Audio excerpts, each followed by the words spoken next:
राधे राधे। क्योंकि जो मन है वह शुद्ध नहीं हो रहा है। कथा जो अमृत है वो मन को शुद्ध करती है, परंतु हम आप कथा श्रवण नहीं करना चाहते हैं, सत्संग नहीं करना चाहते हैं। सिर्फ वाह कि भैया हमारे घर ये आए थे, हम इनके घर नहीं जाएंगे तो नाराज हो जाएंगे। ऐसी कथा नहीं सुननी चाहिए। ऐसी कथा का कोई लाभ नहीं है। स्वयं को श्रवण कराओ। जो हमारे शरीर में जो मन है उसको कथा श्रवण कराओ। मन को एकाग्रचित करके कथा श्रवण कराओ। तो महाराज सनकादिक ऋषियों ने कहा, सनकादिक ऋषियों ने, रे महाराज बड़े भैया आपको क्या दुखान पड़ा? अगर एक गृहस्थी दुखी हो तो कोई बात नहीं, चल जाएगी। घर में धन नहीं है, भोजन नहीं है, बच्चे नहीं है, परिवार नहीं है, परंतु जो संत है वह क्यों दुखी है? तो नारद जी महाराज बता रहे हैं कि एक बार हम गए किस कहां कि कथम ब्रह्मानंद मुख कृतास्त्रानंतरो भवान। कि महाराज हमारे मन में सत्संग करने की इच्छा उत्पन्न हुई। तो सनकादिक ऋषियों ने कहा, महाराज तब तो आपको जो है तीर्थ क्षेत्र में जाना चाहिए। कहा महाराज तीर्थ क्षेत्र में भी गया, वहां भी सत्संग लाभ नहीं हुआ। कहाँ गए महाराज? पुष्करम च प्रयागम च। महाराज पुष्कर गया, जहाँ ब्रह्मा जी का स्थान है वहां गया, वहां सत्संग लाभ नहीं हुआ। महाराज तीर्थों के राजा प्रयागराज में गया, वहां भी सत्संग लाभ नहीं हुआ। काशी गोदावरी तथा, और महाराज काशी भी गया जहां भगवान की नगरी कही गई। गोदावरी गया, वहां भी सत्संग लाभ नहीं हुआ। हरिक्षेत्रम कुरुक्षेत्रम श्रीरंगम सेतुबंधनम। हरिक्षेत्र में महाराज गया, रंगनाथ गया, रामबाद रामेश्वरम भी महाराज गया, लेकिन वहां भी सत्संग लाभ नहीं प्राप्त हुआ। एवमादेषु तीर्थेषु भ्रमणाम इतस्तवः। कि महाराज इतने तीर्थों में टहलने के बाद भी कहीं सत्संग लाभ मुझे प्राप्त नहीं हुआ। तो महाराज जब ये तीर्थों की बात है तो मैंने वहां से लौटे नहीं, गांव में भी गया, लेकिन महाराज गृहस्थों की यहाँ बड़ी दुर्दशा है कि तपसी धनवंत दरिद्र गृही कलि कौतुक तात न जात कही। कि महाराज वहां तो और विडंबना है। कैसी महाराज विडंबना? कि तरुणी प्रभुता गे श्याल बोधिदायक कन्या विक्रयणो लोभात दंपती नाम च कलंकनम। महाराज जो गृहस्थों की यहाँ है वहाँ स्त्रियों का साम्राज्य हो गया है। जो वो चाह रही हैं वही कर रही हैं, दूसरा कोई प्रादुर्भाव नहीं है, सब दुखी हैं। कहा महाराज जब स्त्रियों का साम्राज्य हो गया, सरकार भी कह दी कि भैया राशन कार्ड बनेगा तो स्त्रियों के नाम से ही बनेगा। बोलो राधे राधे। ये श्रीमद् भागवत कथा में कलयुग के प्रारंभ समय में ही लिख दिया गया। वेद व्यास जी महाराज लिखा कि तरुणी प्रभुता गे, कि स्त्रियों का साम्राज्य हो गया। महाराज इतनी बात छोड़ो, पहले घर में कोई कार्यक्रम होता था, शादी पड़ती थी, ब्याह पड़ता था, लोग जो है बहनोई को बुला लेते थे, फूफा को बुला लेते थे, जो पूज्य रहते थे उनको बुलाते थे। लेकिन कलयुग में चाल को बुद्धिदायक, कि भैया सब आ गए बैठे रहें, परंतु जब से लड़के के मामा नहीं आ जाएंगे काम होने वाला नहीं है, क्योंकि बुद्धि प्रदान करने वाले वो हो गए। इसके बाद महाराज पहले जब दशरथ जी महाराज जनक जी के यहाँ गए हैं कि समधि सम देखूं हूं आज, कि जब वहां पर पहुंचे तो जनक जी आ रहे हैं सामने से, दशरथ जी पैर छूने के लिए जनक जी के पास पड़ने लगे, तो जनक जी महाराज हाथ पकड़ लिए, अरे महाराज ये कैसे, मैं तो जो है कन्या पिता हूं। तो आज दशरथ जी कह रहे हैं कि महाराज मैं तो याचक हूं, मैं तो लेने आया, देने वाले का हाथ तो सदैव ऊपर रहता है, मैं तो याचक हूं। वो समानता होती थी, परंतु महाराज आज धन में समानता हो जाए, खेत बेच दो, घर बेच दो, कुछ भी बेच दो, पैसा दे दो, उसमें समानता हो जाएगी तो ब्याह हो जाएगा, नहीं तो होने वाला नहीं है। महाराज मैंने देखा कि कन्याओं का विवाह नहीं हो रहा है, कन्याएं खरीदी और बेची जा रही हैं, और घर घर में लोभी हो गए हैं, और सुबह शाम घर में जो है विडंबना उत्पन्न हो गई, कलह उत्पन्न हो गया है, यह घर में है। यही देख करके महाराज मैं दुखी होकर के निकल ही रहा था, तो पास में श्रीधाम वृंदावन मिला, तो मैंने कहा यहाँ रुक जाऊं। तो वहां क्या देखा कि एवं पश्येन कलोर्दोषान् पर्यटन वनीयमहं यमुनं तटमापन्नो यत्र लीला हरिर्भूतो। कि महाराज मैंने यमुना तट पर क्या देखा वो मैं आपको बताना चाह रहा हूं कि तत्रयाश्चर्यं मया दृष्टं सूर्यतान्तन मुनीश्वरा एकदा एकातो तरुणी तत्र निष्णाना खिन्न मानसा। कि महाराज जब मैं यमुना तट पर पहुंचा तो क्या देखता हूं कि एक स्त्री बैठी हुई है और उसके बगल में दो वृद्ध लेटे हुए हैं, और काफी स्त्रियां जो है महाराज चारों तरफ से घेरी हुई हैं। जब महाराज मैं वहां पहुंचा ना तो पास जाने की इच्छा उत्पन्न हुई, परंतु जैसे थोड़ी दूर पहुंचा ना मन में आया कि मैं सन्यासी, मैं स्त्रियों के बीच में क्यों जाऊं। और महाराज जैसे ही मैं सोचा कि लौट लेता हूं, पैर अपने पीछे करने के लिए प्रयास किया, तब तक जो स्त्री थी वह बोल रही है कि भो भो साधो क्षणं दृष्टं मचिन्त्यामपि नाशयः। कि महाराज जब संतों के दर्शन हो जाते हैं तो सारे दुख दूर हो जाते हैं, और आप आए हुए हो महाराज तो दर्शन दो, और मेरे जो दुख का कारण है ना उसका निवारण करो। कि दर्शनम तव लोकस्य सर्वथा घहरम परम। कि ऋषियों के दर्शन करने से सर्वथा पाप नष्ट हो जाता है, और आप आए तो मेरे समस्त पाप नष्ट हो गए महाराज। तो कहा मैंने पूछा कि आप कौन हो, और ये आपके बगल में जो वृद्ध लेटे हुए यह कौन है।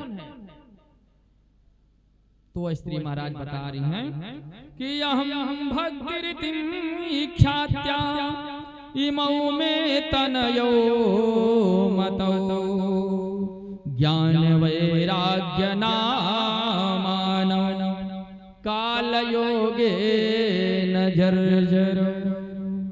कि महाराज मेरा नाम भक्ति महारानी है, और जो ये मेरे पुत्र हैं ना इनका नाम ज्ञान और वैराग्य है। मैं भी वृद्ध हो गई थी महाराज, परंतु जैसे वृंदावन में आई मैं तो नव युवती हो गई, 16 साल की कन्या हो गई महाराज। लेकिन जो मेरे पुत्र हैं एक काल के बल के कारण अभी भी जर्जर हैं, पुराने हैं महाराज। अगर ऐसा रहा इदम स्थानम परित्यज्य विदेशो गम्यते मया, कि महाराज अगर ऐसा ही रहा तो मैं द्रविड़ देश से उत्पन्न हुई हूँ, पुनः मैं विदेश चली जाऊंगी। अब जब देवर्षि से इतनी बात हुई तो महाराज कह रहे हैं कि ठीक है, मैं प्रयास कर रहा हूँ कि यह जो है तुम्हारे पुत्र भी नवयुवक हो जाएं, नवयुवक को प्राप्त करें। तो वर्षे वर्षे काम जाता मंगलपना विदृश्यते, कि महाराज यह समय है, जैसे जैसे काल समय व्यतीत होता है ना, उस प्रकार से जो है जर्जर होते हैं। नारद जी समझा रहे हैं, परंतु समझ में नहीं आता। जब स्वयं के ऊपर पड़ता है कोई बात समझ में नहीं आती है, दूसरे के ऊपर पड़ जाए तो व्यक्ति खूब ज्ञान देता है। तो प्रभु जो है गोविंद का नाम स्मरण करते हैं कि कल युग केवल हरि गुण गा और गावत नर पावहि भवथा। कल युग केवल हरि गुण गा गावत नर पावहि भवथा। कल युग केवल हरि गुण गा गावत नर पावहि भवथा। कि महाराज कलयुग तो नाम के प्रभाव से है कि जब गोविंद का नाम लिया जाएगा तब इस भाव से हम आप पार जा सकते हैं, नहीं तो आवागमन का यह जो संसार है चलता ही रहेगा। तो बार बार महाराज सुना रहे हैं कि जयति जगति मायाम यस्य कायाधवस्ते वचन रचन एकमेव केवलम चाकलम।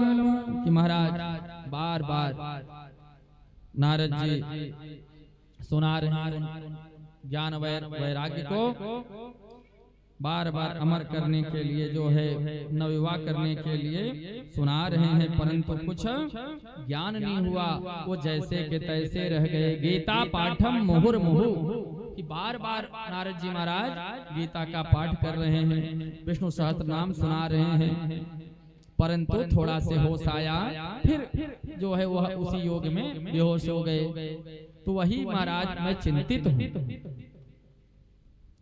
ये सनकादिक ऋषियों से बता रहे हैं नारद जी कि मैं दुखी क्यों हूँ, कि ऐसा क्या करूं कि जिसके करने से वह ज्ञान वैराग्य पुनः नव रूप में आ जाए। तो उसी के लिए मैं महाराज उदास हूँ। तो आज जो है सनकादिक ऋषि कहते हैं कि बिनु सत्संग विवेक न हो, बिनु सत्संग विवेक न हो, गुरु नाम कृपा बिनु सुलभ न होई। बिनु सत्संग विवेक न होई, राम कृपा बिनु सुलभ न सोई। आवत यही शरण अति कठिनाई, राम कृपा बिनु आई न जाए। आवत सर यही अति कठिनाई, राम कृपा बिनु आई न जाई। अब जो है सनकादिक ऋषि कह रहे हैं महाराज आइए चलते हैं कहाँ, हरिद्वार। वहां पर सत्संग लाभ होता है, जब सत्संग करेंगे तब ज्ञान हो जाएगा। कि गंगा द्वार समीपे तो तटमानंद नामकम आज महाराज सब लोग कहाँ पहुंचे? आनंद नाम के तट पर। सर्वप्रथम कथा वहीं ब्रह्मसिर नैमिक सारण्य क्षेत्र में ही प्रारंभ हुई थी। और महाराज निमिष क्षेत्र, निमिष महाराज थे, एक सूर्यवंश के राजा हुए हैं। तो एक दिन जो है वो अपने गुरु के यहाँ गए, वशिष्ठ जी। वशिष्ठ जी के पास गए, महाराज उनसे कहा मुझे यज्ञ करना है।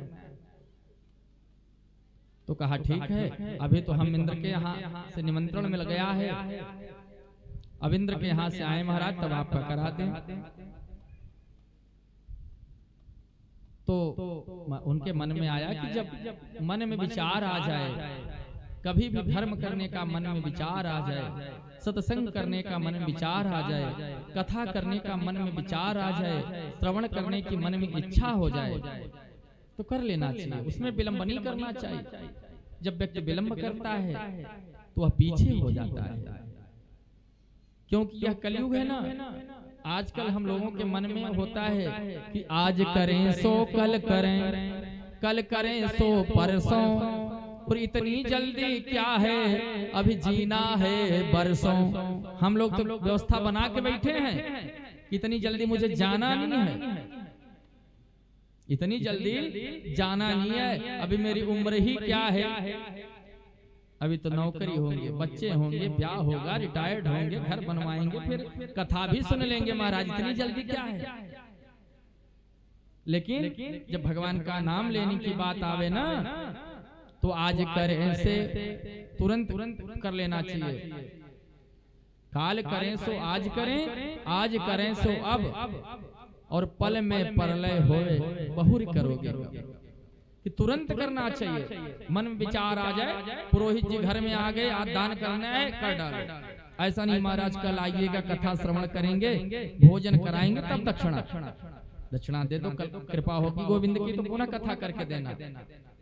कि दानम दुर्गति नाशनम, दान देने वाले की कभी दुर्गति नहीं होती है। तो सब लोग पहुंच गए महाराज। तो निमिष महाराज ने कहा कि बड़े जजमान मिल गए हैं, पहले इंद्र के यहाँ चले जाएं, तो दूसरे पंडित जी को बुलाए, पूजा करा लिया। जब कुछ दिन यहाँ पे महाराज एक वर्ष जब बीतता है तो स्वर्ग का एक दिन होता है, ध्यान रखिए। जब 6 महीने भगवान उत्तरायण रहते हैं तो स्वर्ग में दिन रहता है। अब जब 6 महीने वहां अंधकार होता है तो भगवान दक्षिणायन हो जाते हैं, ध्यान रखिए। तो निमिष महाराज के मन में विचार आया कि यहाँ तो एक दिन वहां बीतेगा स्वर्ग में, यहाँ तो काफी दिन बीत जाएंगे। पंडित जी को बुलाए, यज्ञ करा लिया। कुछ दिन बाद वशिष्ठ जी महाराज लौटे, कहो जजमान तैयारी करो, तुम्हारे यहाँ यज्ञ करानी है। तो कहा महाराज यज्ञ तो करा लिए हम। कहा यज्ञ करा लिए, किससे करा लिए? तुम्हारे यहाँ का पुरोहित मैं हूँ। कहा नहीं महाराज आप तो वहां चले गए थे, इस वजह से कहा कोई बात नहीं है, तुमने जो है गलत किया, जाओ बिना देह के हो जाओ।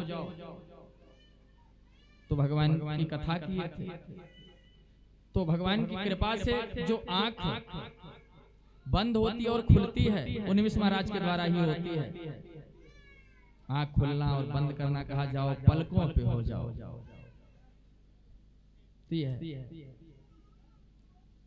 तो जब भी मन में विचार आए तो कथा कर लेना चाहिए, दान कर लेना चाहिए, धर्म कर लेना चाहिए। तो नारद जी के साथ सनकादिक ऋषि, सौनकादिक ऋषियों के पास पहुंचते हैं, वहां सब जुटने लगे। वहां पे महाराज भृगोर्ष्य वशिष्ठ चवनश्च गौतमो मेधाति देवर देवारतौ। वहां पर जो भी संत थे सब, चवन ऋषि, वशिष्ठ ऋषि, भृगु ऋषि, गौतम ऋषि, सब वहां पर विराजमान थे। तो महाराज जब सत्संग प्रारंभ हुआ, नारद जी सुने और जाकर के, ये कथा महाराज एक जगह नहीं हो रही है कि आज यहाँ धवारी में हो रही है, बस यही है वही कथा ध्यान रखिए, भगवान भोलेनाथ मैया पार्वती को सुना रहे हैं। एक जगह हो गई वही कथा सुखदेव महाराज राजा परीक्षित जी को सुना रहे हैं, 2 जगह हो गई। और यही कथा सूत जी महाराज सौनकादिक ऋषि से सुना रहे हैं, 4 हो गई। और वही कथा या इधर जो है सनकादिक ऋषि नारद जी को सुना रहे हैं। और आज वही कथा यहाँ पर जो है धवारी में चल रही है, ये गोविंद की कथा है। अनेक जगह कथा चलती है, कभी कथा खत्म नहीं होती है, कथा होती है तो विश्राम लेती है महाराज। तो जब आज वही नारद जी महाराज आकर के कथा श्रवण कराए तो भक्ति महारानी की भक्ते सोतौ तौ तरिणु गृहीत्वा प्रेमे करूपा सहसा विरासित। आज भक्ति महारानी ताता थैया करके नाचने लगी, क्योंकि जो ज्ञान वैराग्य थे वह भी नवयुवन को प्राप्त किए। किससे? श्रीमद् भागवत की कथा से, अमर कथा से जो नारद जी श्रवण कराए। तो भगवान के संकीर्तन करने लगी भक्ति महारानी कि श्री कृष्ण गोविंद हरे मुरारी, हे नाथ नारायण वासुदेवा। श्री कृष्ण गोविंद हरे मुरारी, हे नाथ नारायण वासुदेवा। श्री कृष्ण गोविंद हरे मुरारी, हे नाथ नारायण वासुदेवा। हे नाथ नारायण वासुदेवा, नारायण वासुदेवा। हे नाथ नारायण वासुदेवा, हे नाथ नारायण वासुदेवा। श्री कृष्ण गोविंद हरे मुरारी, हे नाथ नारायण वासुदेवा। श्री कृष्ण गोविंद हरे मुरारी, हे नाथ नारायण वासुदेवा। हे नाथ नारायण वासुदेवा, हे नाथ नारायण वासुदेवा। श्री कृष्ण गोविंद हरे मुरारी, हे नाथ नारायण वासुदेवा। श्री कृष्ण गोविंद हरे मुरारी, हे नाथ नारायण वासुदेवा। अब महाराज वहां से भक्ति महारानी ताता थैया करते भगवान का नाम लेते वहां से चल दी। तो सौनकादिक 88,000 ऋषि महाराज प्रश्न कर रहे हैं सूत जी महाराज से कि महाराज तो ज्ञान